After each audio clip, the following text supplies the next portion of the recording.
Welcome back, Thunderbutts. What's up, Thunderbutts? How we doing? How we do? Oh, Ada, coming in early. Got a little love, all right. Yeah. Welcome back, Thunderbutts, to our podcast. That's right. This is the scripted season. That's right. Scripted, as in we read scripts and watch the feature films attached to them. And talk about the differences. That's right. Or similarities. Yeah. We talk about what's on the page versus what's on the screen. Or extreme differences. Yeah. Sometimes very extreme. Sometimes completely different movies. Thanks for that shake, Ada. Appreciate that. We all do. All right. So today we're talking about Project Hail Mary. Hail to the yes, we are. This is a little interesting too because we're doing a movie we're reading a script for a movie that was based on a book. Mm-hmm. That's right. Luke has read the book. I've read the book. That is correct. This time around, I read the script, which was written in 2022. That's right. Only one of us reads the script. And then we both have watched the movie recently within the last 24 hours. This was probably the third time I've seen this movie. It was the first time I finished the movie. I read the book, and I also listened to the audiobook. And I watched like half the movie and then couldn't finish it because of reasons. Not because of the movie, because of outside reasons. But yeah, I finished it all within the last 24 hours. But I've not read the script. Only Neil read the script, and we're gonna get into it. I will say, one of my favorite books is The Martian by Andy Weir, same author as the book Project Hail Mary. So when this book dropped, I was like anticipating the drop of this book. So like I had it like around the first week of its release, read it, and then listened to the audiobook later because I loved it so much. And I was didn't excited even know. to see this movie for about a year. Well, I didn't even know they were making a movie until I was like midway through the audiobook. So yeah, I was ingesting this without knowing that they were eventually going to make a feature film until I was listening to the audiobook. And like that's when you're like, because when you know that they're making a movie on the book you're reading, you're kind of like, I wonder how this is going to go. I wonder how this is going to go. So that happened for me on like my second read through. Yeah, especially with sci-fi. So yeah, and one thing about book when you adapt a film from like a book, a manga, a comic, a graphic novel, one big difference is like a lot of books, I forget the term, but like you're inside the mind of the protagonist, and films aren't. No, you're watching the protagonist and antagonist. Yeah, so, I mean, an example is like Harry Potter. You're reading, and I'm just using that as an example because that franchise had my... What? I'm only using that book franchise as an example because it had my generation like in a fucking chokehold. So I feel like a lot of people like read that book when they were younger. Didn't. But when you're reading the book, you're literally seeing Harry's thoughts. Like Harry feels anxious at this, but when you're watching the film, you just have to suss that out from Harry's facial expression or what else is going on around them. So that's kind of one big thing that like always gets changed because it has to, because a film is a visual medium when you're adapting something. Unless it's the rare case where there's an actual narrator in the film. Yeah, and it like that not common. That barely works out. Not common. Barely works out. Yeah. So for The Martian, I'll say The Martian. One of my favorite movies. It's a great book. I've only seen the movie once. Read the book a bunch of times, but the book. Have you read the book? We'll get into the Project Hail Mary, but have you read The Martian? Yeah, I did read The Martian before it, like the movie came out years ago. So the book The Martian all takes place through like his like logs, like captain's logs, dev log, whatever you want to call it, like typed out, and then like video logs. Like the whole story takes place through that, and it does like cut to Earth and stuff like that with them figuring it out. And I think you just like get like a piece of that in like the actual movie because like you're like he's literally typing out his thoughts and all that, and there's a bunch of science and they cut the science, whittle the science down, that sort of thing in the film. So I had a feeling they would be doing similar things with Project Hail Mary, like between the book and the film. Yeah. Well, one of the things Yeah, let's like, get into the script. right out the gate, the biggest challenge. So this movie was 2.5 hours. Mm-hmm. Yeah, right? it's a long movie. It's a long movie. It's a long boy. Now, one of the biggest challenge was keeping it to 2.5 hours. No, I'm sure. Yeah. Yeah, because the script the script, generally speaking, we've had some episodes on this season where the script was a different movie than the film, Very right? different. This was not the case. Okay. Right? The script does have, the movie is essentially the script. Oh, right? okay. But there are definitely some differences. Okay. Right? And then how long was it? Like the original script, Yeah. it was a doozy. It's a a long doozy. one because the original I forgot the exact page count, but I guess to give a little context, like, if you want to make a, call it a standard movie length, like 1.5 to 2 hours, you're around 90 to 110 pages. Yeah. Right. The rule of thumb is a page of a script usually equates to about a minute of screen time. Screen time. Yeah, right? I mean it's that's what they equated to. This was not that. Like, it was longer, and like the reason why is because the script that they had that they were making the film from was holding very, very true to Andy Weir's exact vision in the book. Right? How so? So okay. Well, I mean, do you want to give me? Let's get into the script. Yeah. Okay. Tell me. So, the first glaring example is like the first.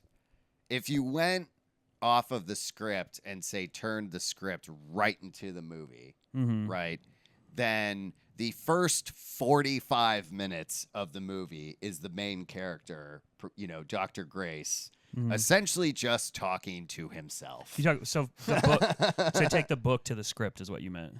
Well, this would be like what's in the script. Is that what's in the script you read? Yeah. Yeah, so that's the book.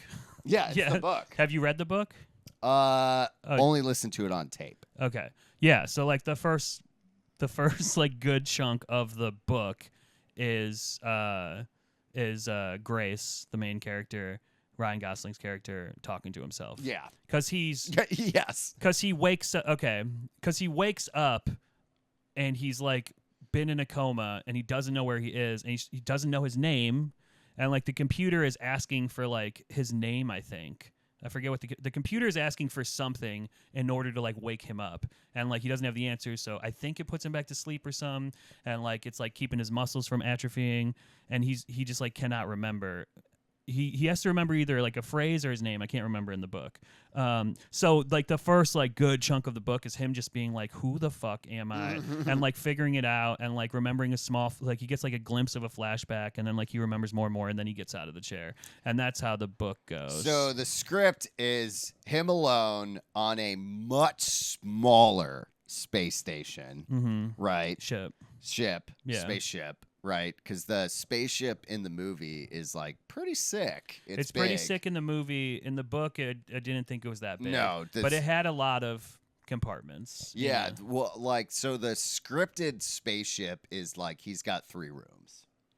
Yeah, I think that's well. I mean, that's close. That's closer to the book. They don't like show how many rooms are in the movie. I mean, the movie makes it seem like he's got a good amount of space, and he's got like all this. He's got like that virtual room, So- which isn't in the book. not in the script. Okay, The virtual room where he goes to kind of like the beach and shit. Yeah, it's like a mental health Yeah. thing, and then there's you that, see it in a lot of sci-fi. Yeah, I mean, if we want to talk real quickly about like specific scenes that are not in the script but are in the movie, fast forward the scene where him and Rocky are like, and he like, because Rocky asked the question in the movie like, "What's fishing?" And then, and like, he shows him what he fish. shows him. He's Yeah, like, that's not in the book at all. "Whoa!" Yeah. Like that is not in the script. Yeah. I don't remember if he asked what fishing was in the book, but like stuff like that, he would like just have to find a way to explain it to Rocky. Yeah. Yeah. So I'll say this: when I first watched the film, like I was like, "This is funny." I was like, they made it really like they almost made it a comedy. Ryan Gosling played. Well, it got characterized as a comedy the Academy Awards. I believe it because like they turned it into a comedy. Like I'm watching it with my wife and she's giggling and shit left and right, and I'm like, this is not like the book was not comedic. Like there were funny moments, but that's the thing. The first 45 minutes is like him just like, who am I? What am I doing? And like him like sussing it out because he is a very smart individual until like he slowly figures it out. However, in the movie, like the final film, he just like wakes up. He's like, what's going on? And like just like jumps out of the chair and like he like slips out of it and like the robot's like telling him stuff and he's just like whatever, you know. So they just kind of make him like a little bit of like a bumbling guy. Yeah. Right? So that's like a big difference too. Like Professor Grace's character in the movie is like clumsy but charming. Yeah, clumsy, charming, funny. He's super intelligent, but also like in the movie he's a little insecure in a way in the movie, but he's more or less insecure not for the reasons that they made him insecure in the script. And like they made him insecure about his like intellectual capacity and like his like knowledge of, you know, science and mathematics and whatnot. Whereas like in the movie, he has no problem. In fact, that's why he's a junior high teacher in the movie. He's like, well, I defended this premise and I still believe it and I'm right. And I called the head of my field a complete idiot, you know, or something like that. Yeah. That is not what is in the script. What's in the script? He's no Ryan Gosling in the script. What's in the script? He's more like this kind of like dark, single, right?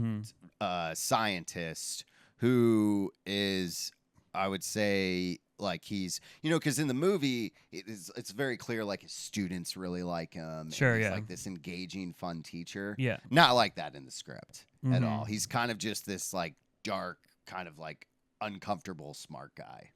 Yeah, I mean,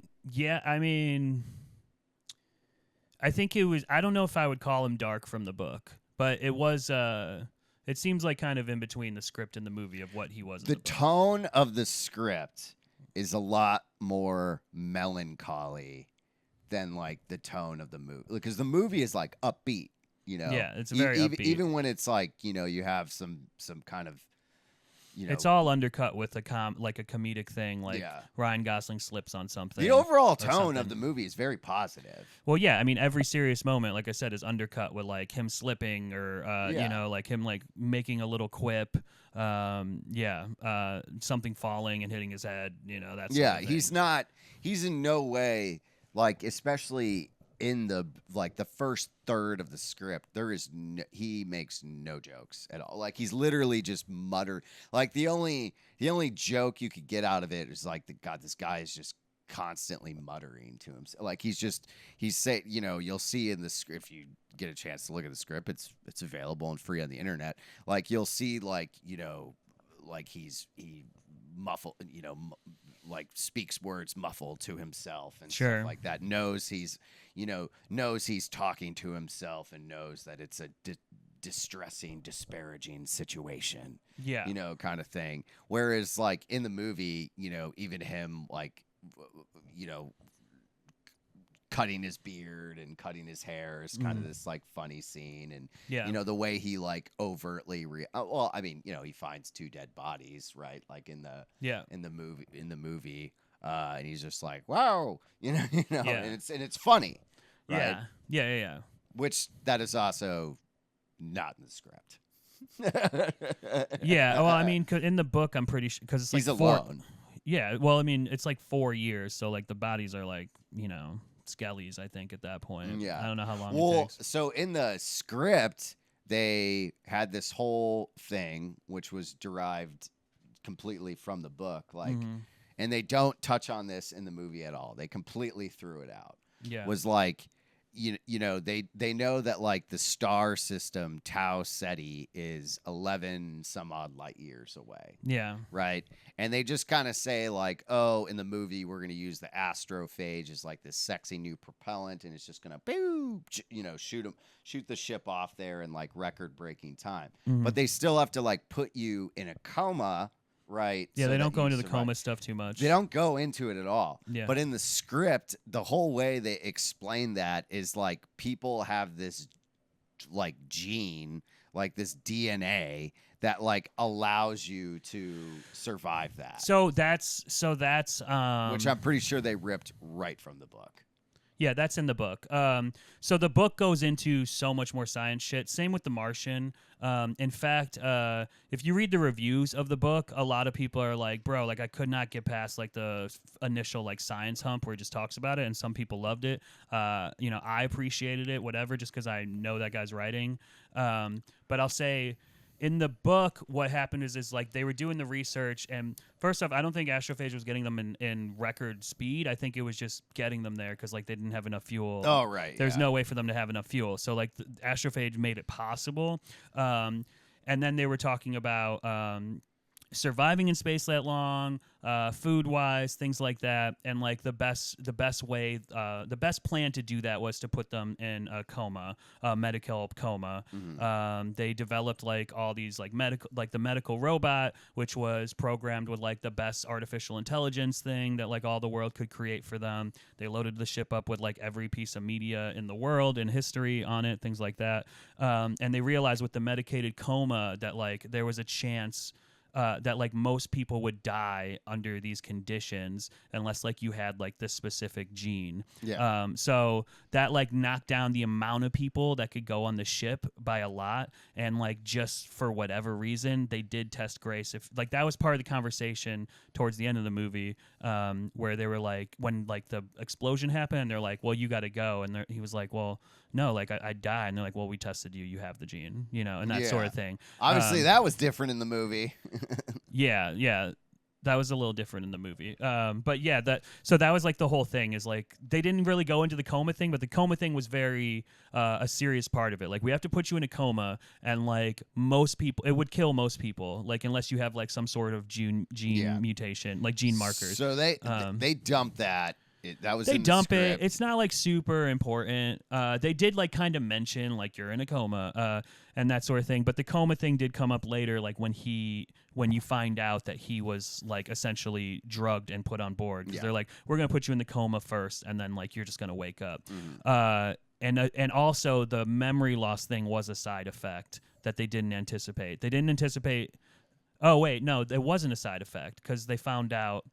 Because like that was something when he finally remembered everything in the book, he was like, she knew that I would wake up, I wouldn't know who I was, I would just figure out what I got to do, and by the time I like remembered everything, I'd already be like working to save the planet anyway, sort of thing.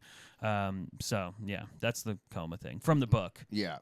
It sounds like that's how it was scripted. It sounds like they scripted the book and then like it was very. It sounds like first draft of the script was very book. It was the first draft of the script was essentially like, let's take the book and just turn it into script format. Yeah. With as much also cutting it down. Sure. Right. You're cutting down a lot of like a little syntax and stuff like that, but they're. Like where the script, the beginning of the script, the first third of the script compared to the first third of the movie, very, very different. Well, so one thing I was curious when I watched the movie. I was really curious because I was like, how are they gonna do? Like when he's trying to figure out who he is and he's getting like the small flashbacks that become like bigger flashbacks that become memories. I'm like, how are they going to like figure out like that whole thing of like him remembering who he is? And like, it was really funny to me when I watched the film because the way they figured it out was just Ryan Gosling at a whiteboard writing, "Who am I?" Yeah. Like that's the way they created a character for the movie, Carl. Yeah, right. Yeah. The Carl character wasn't really. I mean, there were. He didn't have a buddy like Carl. No Carl in the script. No Carl. Yeah. No Carl in the script. Carl was essentially a way for them. Like, okay, we got to condense. We have to figure out. We got to make sure the audience like knows what's happening within 30 minutes of this movie. Yeah. So like the major chunk. So like the next 45, 50 minutes of the movie, it's like him working towards saving the planet. Yeah. It's pretty Makes much sense. what they were doing. I mean, it makes sense. They had to cut it down and things like that.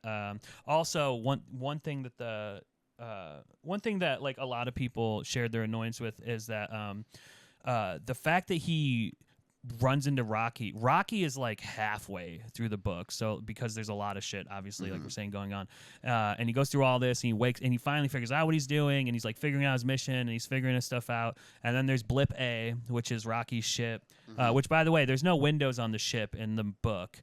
He just has like readers, so like he named it Blip A, not the computer in the film did. But yeah, like that was a pretty big reveal, and Rocky was in the trailer. Like he was like fully in the trailer and things like that. So some people were like, you guys just like spoiled this whole thing, because I had no idea. Like that was a big reveal in the book that like he ran into like a full-fledged like alien life form that he becomes friends with. Yeah, and becomes friends with. And I think that was like, well, from like a Hollywood perspective, like this story is about a guy who's like lost in space and becomes friends with an alien. Yeah. So they put that right in the trailer, and they had to get to that as soon as they could. So the script was like tone-wise, it wasn't. It was like this guy doesn't really have friends at all, or isn't close to anybody on planet Earth at all. Which is kind of true in the film. And then, which is kind of true. He kind of touches and says that, like, he did have someone in his life, but, like, I think that's in the book, too. He's kind of just like, I had a person a while ago. Like, and she's with Mark now, and then Rocky's like, Rocky hate Mark. Yeah. And, but, like, the tone of the script is that, like, oh, he's, like... Because it's kind of like he's suicidal, in a way. Like, in the script. Like, he's very depressed. And then, like, Rocky, this, like, friendship almost gives him... Because Rocky is trying to save his planet, Arid. Yeah. Right? And then he's just like, oh, I should, like, help him save his planet, and then by proxy, they work together. Which, okay, it's like you're the only person alive in space drifting on like this Hail Mary mission. There's pretty much two ways to go: like super depressed and sad, or like kind of wacky and goofy. You know what I mean? And wacky and goofy is better for the screen. So I get it, right? And it was a more enjoyable watch, really. I think it made it more accessible to a larger audience. Yeah, I mean, for sure. Like I don't hate the change. I was kind of just like, dude, is he just gonna be making jokes the whole time? But then when I first watched it, but then like when we got into like the real story, and like they didn't really change anything from the story too huge, which we can get into later. I will say I thoroughly enjoyed the film. It's a great film. It is an awesome film. One thing that would have been kind of cool that they did in the script that they did not do in the film was, like, in the film, they just say, like, yo, this astrophage is feeding off of the sun's light, right? And then it's cooling the planet. And, like, cooling the planet is bad, real bad, right? Yes. And even like slight temperature changes, not good. Sure. Right. Yeah. So in the script, they have segments where they show that like Earth is now like really suffering the effects of this. Like the Sahara Desert, they use as like an example where they actually like grow astrophage so they can use it and shit like that, and they have to like nuke. Like they have to like nuke the polar ice caps. So none of this is in the book. Not in the movie. That's not in the book either. Yeah. Let's get into let's take a quick break, okay. and let's get into more of that, the cutbacks to Earth. Nuking ice caps. Maybe it might happen. Chia.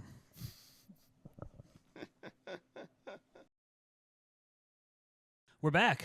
We are back, ladies and gentlemen. We are talking about the differences between the script of Project Hail Mary and the movie. Yeah, and the book is coming up probably more than it should, but it has been coming up. Well, the book's been coming up because the script was a very distinct, pretty close parallel to the book, for something that was obviously condensed into script format. But so you were last saying that in the script we were seeing the ramifications Oh, of the yeah. Earth cooling, Of global cooling. the which- sun dying. Yeah, which by far is way worse than The- global warming. Yeah, the sun was cooling. Yeah, the sun cooling, causing the Earth to cool, is not cool. Right. It's bad.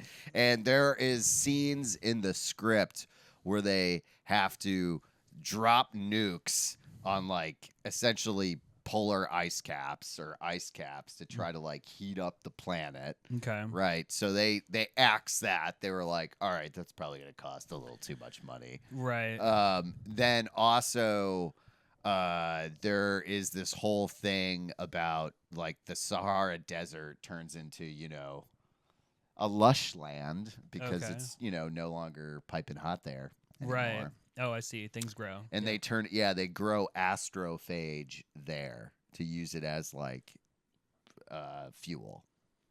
For what? Well, for the ship, right? So that's where they get like ship fuel from.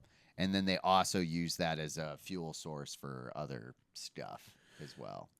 Okay. Well, and they don't do that in the film at all. No. In the film, they're in the middle of the ocean, building all the fuel because it's so volatile. Yes. And they demonstrate that. Mhm. That is in the book. They're in the middle of the ocean because it's very volatile.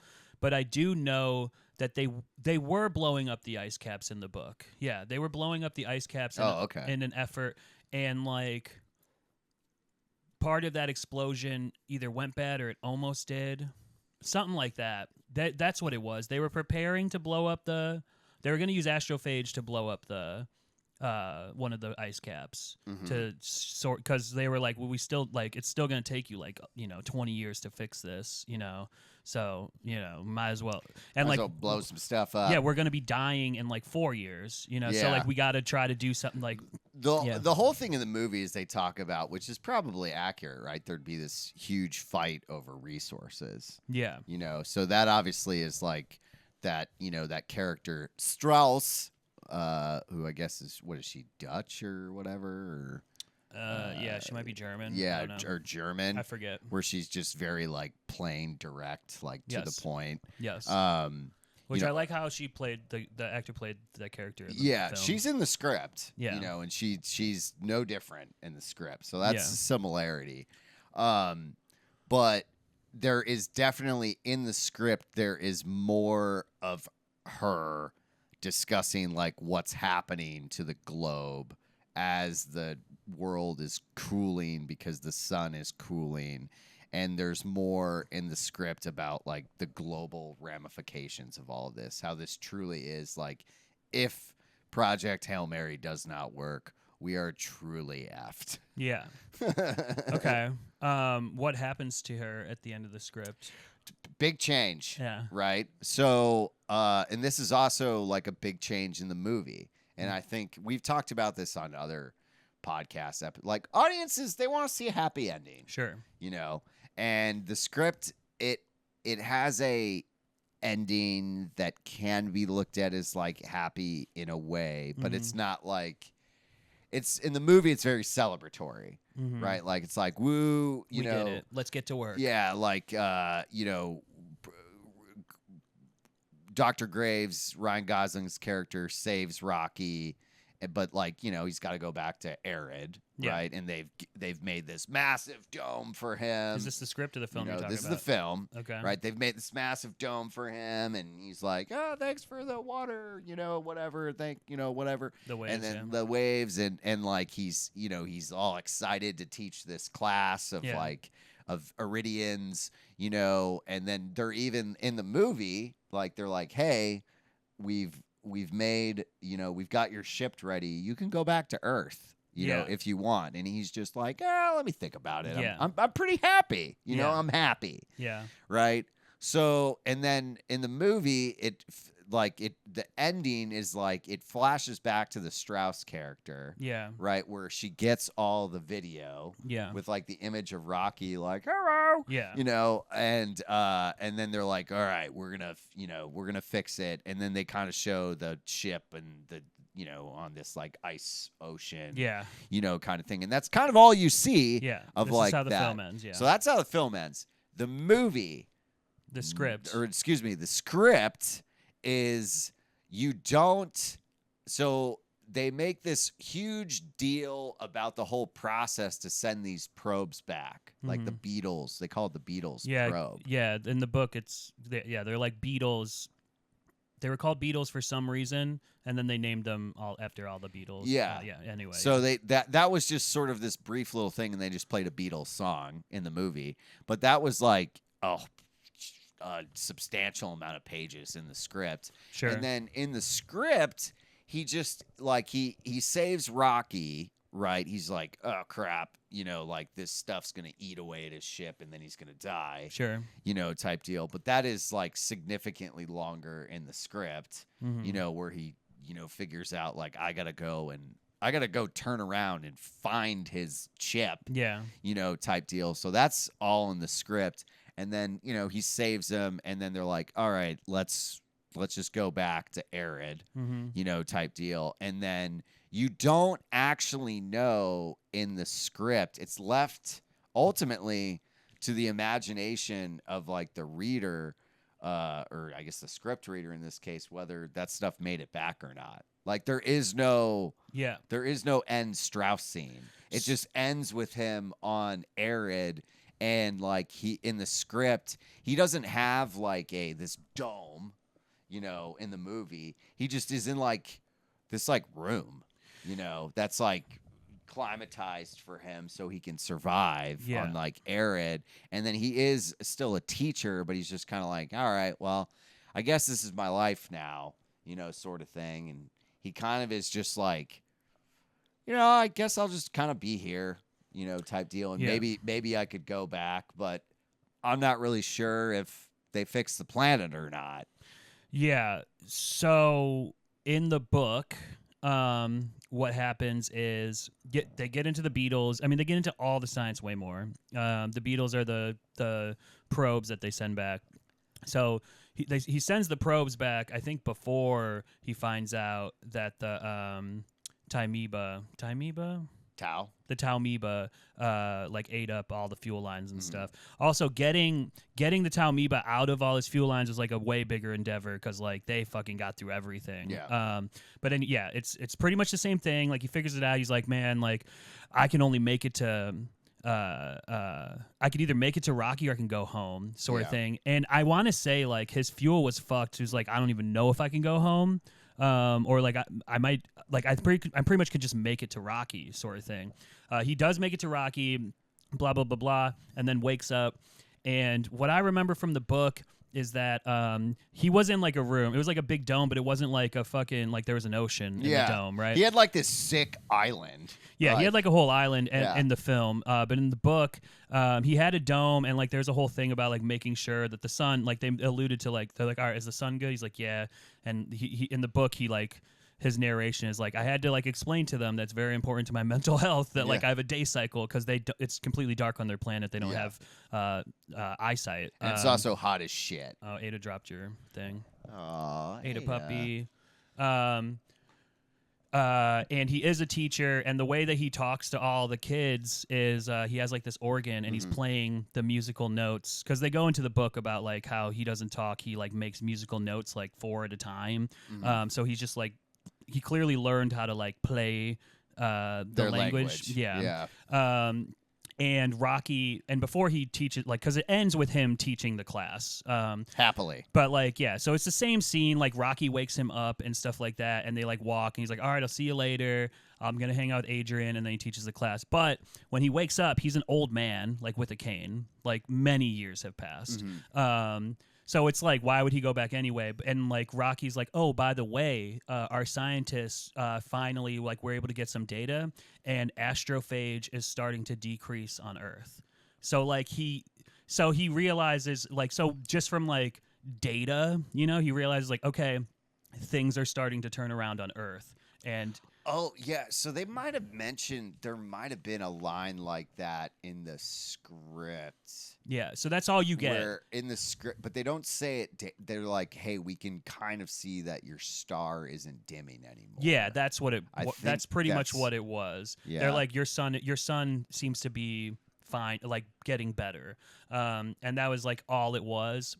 and there was no like cut back to Earth that things like there was like we have no idea what happened back at Earth. Yeah. Like whether there were statues made for him, like that people were like we have no idea, and like you're just kind of left as a reader. That would be pretty cool to go back to Earth and you're just like the fucking hero. You are just the fucking. Well, it's you like saved apocalyptic, the planet. but it's like apocalyptic. Yeah, but it's like years later where they kind of fix shit. Well, Maybe. yeah, I mean, Maybe. and that was the Hopefully. thing. When you, as a reader of the book, you're kind of just like, okay, you got like a shimmer of hope, and you know, he's an old man. It's like, Yeah, but he can still get laid. he's using a cane. I'm just saying, like, and it's like a fucking. It was 11 years to get to where he was, and that was like the central to get to where he met Rocky. That was a central point. So it's probably like a 20-year journey, you know. Yeah, but then you might come back as just Raps MVP. Yeah, but I mean, for what, you know, for like 2 more years, or you can live out your life doing what you want to do. Yeah, but you're just with rock people. Yeah, true. You're just It's with his rock buddy. people. But yeah, that's you're What kind of just food left is with he? you're left with all those emotions at the end of the book. That it's like Food is he eating? we do not cut back to Earth. Floozy. What food is he eating? Yeah, I think they like blurb that in the book or something like that. I don't know, but like the food has got to be scarce on Earth too. Yeah, but I mean, The ocean's frozen. true. I mean, maybe if they like, you know, so it takes them a little while to get back, like 10 years or whatever. It's and more that's- than 10 to get back Yeah. because yeah, like I said, it's 11 to Tal Ceti or whatever it's called, Yeah.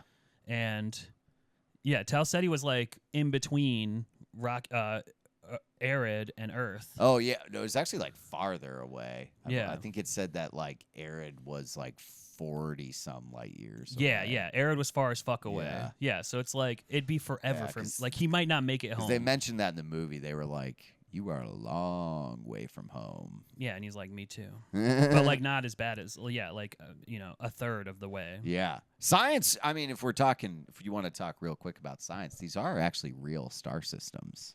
Yeah, so that's the thing about Andy Weir's both of Andy Weir's books is like you know, like when he wrote The Martian, people are like, so like, are you like a fucking like, are you like a physicist or something like that? He's like, no, he's like a fucking computer programmer. He just really likes space. Yeah, you he know? just really. But he likes it. nailed a lot of that shit. Like, in fact, like The Martian inspired specific Mars rover activity, you know, like because of the book, like they like went to like because he was naming like actual valleys and like locations on Mars and stuff, and they were like, let's take the rover over there, you know, see if he was right, Let's you go, know, like check that out. yeah, exactly.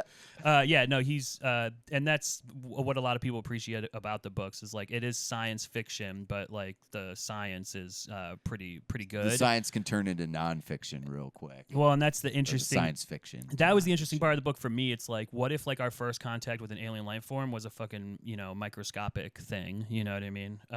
Well, technically it was, right? Because astrophage is alive. Yeah, that's what I'm saying. Yeah. That was like what the book posed. Yeah. Like, what if not America? What if Earth's first contact with an alien life form was a microscope, like a microscopic cell, like a single-celled organism? That just eats our sun. Another thing I loved about the book was him and Rocky like learning to communicate. I thought that was like because you know they're both scientists, so they use science and math to communicate, and they like did like a condensed version of it in the film, which I liked. But yeah, in the book, Rocky shows his clock first, and then Grace brings out his clock, and then realizes that. It takes Grace a little bit to realize that he can't read the surfaces because of the way that he sees. Yeah, kinda he's like essentially echolocation. essentially. So that's all in the script. It's much longer. Is Rocky being like base 8 in the script, or I think it's base 8? Oh, the system of Yeah, his number system. Not, I Or maybe think- it's base 6 because it's based on how many fingers he had. Yeah, and plus his fingers operate. So in the script, like they talk. There's this whole point of like explaining like the way, because like in the movie they sort of said like, yeah, this dude, he can like make anything out of xenon, you know, xenon, right? Xenite, yeah. Xenite, right? And like that was because of the way like his fingers operated on his hand, and like they sort of did that in the movie with the whole thumbs up, thumbs down thing, where he would, you know, Grace would be like thumbs up, and Rocky's like, you know, Yeah. like thumbs down. But like, so like the whole like, you know, the way they count numbers and stuff like that is based off of like the multiple ways that languages are designed with like the number. I believe English we're base 12. No, Or we. it's either. I don't think we're base. I think we're base base 10. Yeah, We we're have base 10. 10. We have yeah. 10 digits. Yeah, 0 through 9. Well, yeah. So we're base 10. But like, yeah, I'm pretty sure in the script it was base 6. Yeah, because he had 3 fingers on each hand. Yeah. Yeah. Even though he had like 4 arms, but he considered them. Yeah. Anyway, so they were constantly that they took pretty much most of the science out, which is fine. So the whole like converting numbers between each other's math system was like a big deal, and like Rocky was like amazing at math off the top of his head. They got into the radiation thing, which was like a big part of the plot. Yeah, I mean the part where Rocky almost dies, that was really sad. They hug. Well, so big thing with that's in the movie, right? Is he's rolling around in this ball, and then like he's kind of in Grace's ship. Yeah. Right? Not in the script at all. They only communicate via like a little wall. What? Right? Yeah. The entire time. In the book, he's in his ship. Yeah. He gets his ball. He gets his hamster ball in the book. You don't get that in the script. And then also the. You weren't able to. He wasn't able to like hand things back and forth like with the drawer. That wasn't in the book, but it was in the script. They just like did that for time, clearly. But, yeah. I mean, he wasn't in a hamster ball in the script. No, they keep them separate. So he never goes onto the ship. That's another thing too. So he does not, which I thought was super cool in the movie, when he was just like, "I want to see your ship," type deal. That was not in the script.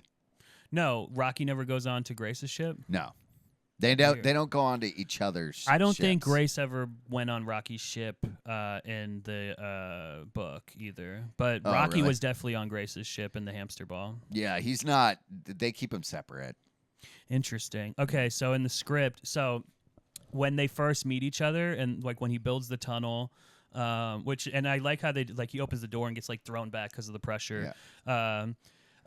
And he walks up to that wall and he like looks through the window and like he's like, go back into your ship. Did they explain like what was up with the wall in the script? No. So the wall, if you notice, was like a patchwork of a bunch of different, and like, so Grace walks up and looks at it and he sees a window and like leans down and looks, and then like Rocky shows up and he's like, okay, yeah, go back into your ship. So those were all different pieces of material, and he was like, okay, which one can he see through? And so when Grace looked through the window, he's like, okay, glass. He sees through glass. Like, all right, go in your ship, and then he built the glass.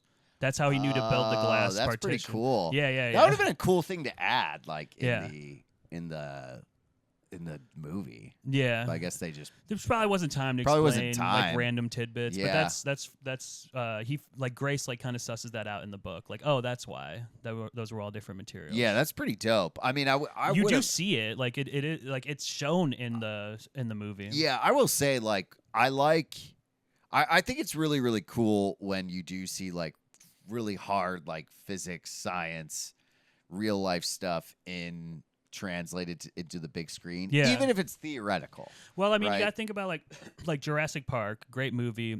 The book, very sciencey. Like they get down into the molecular level in that book.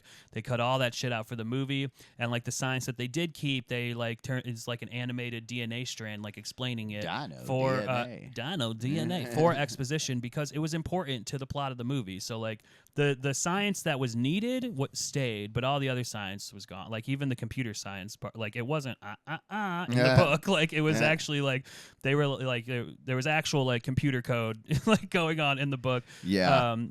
So yeah, I mean it works. I mean, I did think it was cool that in the movie they did, because that was like I was wondering the entire time like watching the movie. I'm like, man, what does this dude's ship look like? You know, like how does this thing? How does these creatures like travel through space if they're the type of biology that they are? And they didn't do that in the script. They Yeah. don't touch that at all. Well, and the whole time I was reading the book, I was always wondering what his ship looked like, and like it's just like it'd be crazy for him to go over there because the atmosphere is like he has like because they explain like what his atmosphere is versus what Rocky's is, and it's like he would get crushed over there because it's so and like it's pitch black because they don't use light, but it's also discovered like the reason why radiation killed all the Iridians is because like they never traveled in space before, like they. Oh, really? Yeah, like I'm pretty sure that's it. Like they figure out how to, like they realize their sun is dying, and like they figure all that science out, and they're like, all right, let's go to space. So like they never. That's why they didn't know to protect from radiation in space. Okay. Yeah, so they were just like raw dog in space. So like that giant ship was like their first spaceship. Yeah, not a bad. Hey man, not a bad run for the first time. I mean, very intelligent beings. Another thing, what's her face? The lady that drugged him, that put him Strauss. on. Yeah, she says towards the end, she's like, he's like, well, what's gonna happen, when I leave? And she's like, a lot of us are gonna die, but hopefully you'll save us. She's like, as for me, like, I'm probably going to prison for the rest of my life. Because she was like put in charge to like save the world and like had like top clearance to do everything, like, unlimited credit card, everything. And she's like, I have done so many things that like people are going to go into people are going to get unruly, unrest is going to develop, people are going to start fighting, I'm going to get blamed, I will be in prison for the rest of my life, but it's going to be worth it because you're going to save the world. Like, and that's like the last time you see of her, like in that flashback. Wow. And, yeah.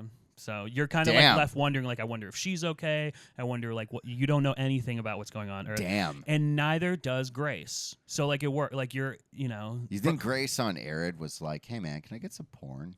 Yeah, I mean, well, and that's the thing. He had the laptop with all the Earth's everything. Everything. That laptop was loaded up with every piece of thing. So Rocky, this is my alone time. Yeah, he jerked off in that ocean. He jerked off in that spaceship. Well, this is very interesting because the script ended up being closer to the book, but the film, we got like this in between. We have the book and we have the film, and then the script is probably closer to the book, but it's in between. More closer to the book, I would say. Which is very interesting. So it sounds like we got like an early draft before it got, zhuzhed up, Hollywooded up. Yeah. So before it got, who do you think could have also played if Ryan Reynolds was like pass? Who do you think would have been a decent star for this? Well, Ryan Gosling. Ryan Gosling. Unreal. You know what? Let's hold up. I will just say that the film was amazing. It definitely held up. I thought that everybody told me how good this was, and I really enjoyed it, and I really enjoyed the book, and that doesn't happen too often. If they sent Shia LaBeouf up there, our star would have died. Star would have died. But a star would have been born. No. Right, would have been fun to watch him. What else you got to say? We got to wrap this up. Project Hail Mary, definitely worth the watch. Definitely worth the watch. And the book is probably certainly worth the read. Worth the read, especially if you like sciencey stuff. If you like science fiction, it is worth the read. If you're not a huge science fiction nerd, you're going to have to get over a little hump at the beginning. I would say overall, great adaptation of book to script to film. Absolutely. This was a winner. And on that, we'll see you next time, Thunderbutts. Beep-loop, beep-loop, Say beep-loop. something cool for us to fade out, and don't do the Wayne's World thing. Do your own thing. Rocky hate Mark.